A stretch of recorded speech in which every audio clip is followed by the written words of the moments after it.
성경에는 구약시대 이스라엘 왕조의 역사를 다룬 두 권의 책이 있습니다. 열왕기 상하와 역대 상하. 이 열왕기와 역대기는 비슷한 것 같으면서도 많이 다릅니다. 마치 사복음서가 각각 예수님의 일생을 다루지만 그 관점과 그리고 기술의 방식이 다른 것처럼 말입니다.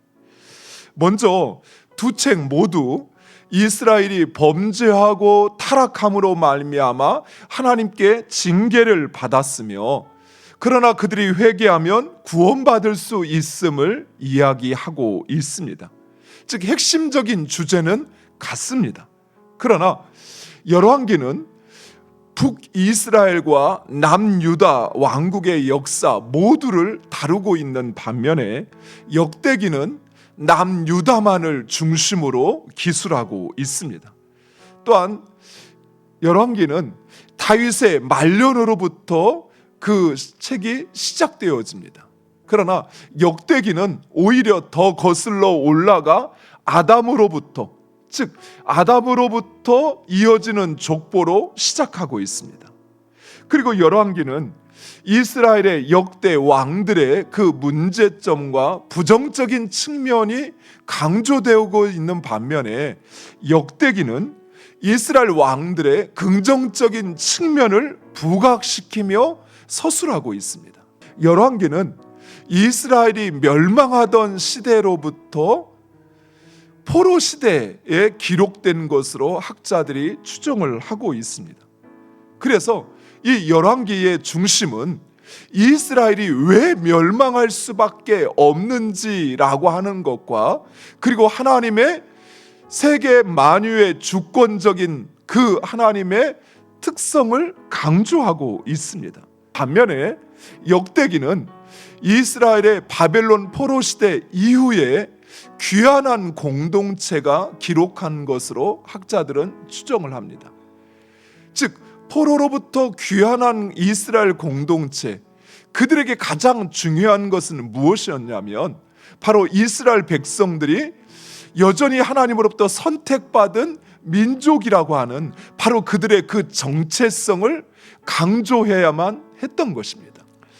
열왕기가 다윗의 임종으로부터 시작된, 다윗의 말년으로부터 시작되어지는 이유가 있습니다. 그것은 우리는 열왕기 상하를 단독으로 한 권으로 이렇게 바라보지만 실제로는 여호수아와 사사기 그리고 사무엘서와 하나로 묶여진 책이라는 것입니다. 이것을 신명기적 역사서라고 이야기를 합니다.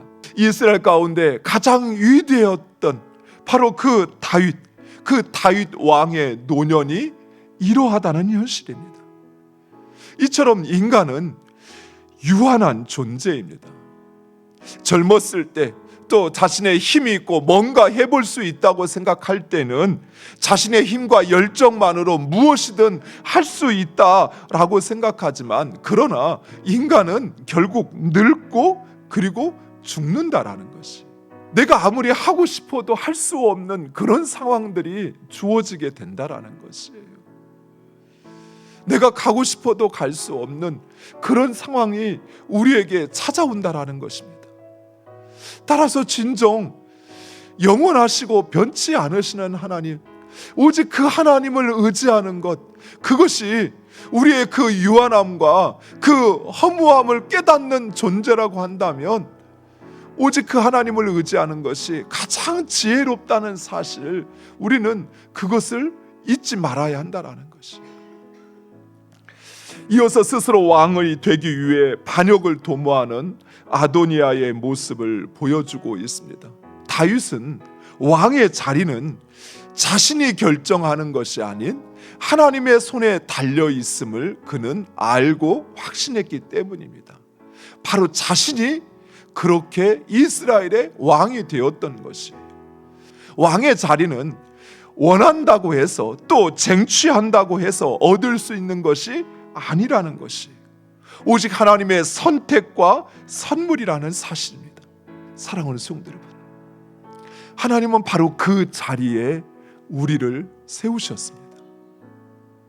하나님은 우리를 왕 같은 제사장으로, 그리고 자신이 원한다고 해서 얻고자 한다고 해서 얻을 수 없는 바로 그 하나님의 백성의 자리에 우리를 택하시고 부르셨습니다.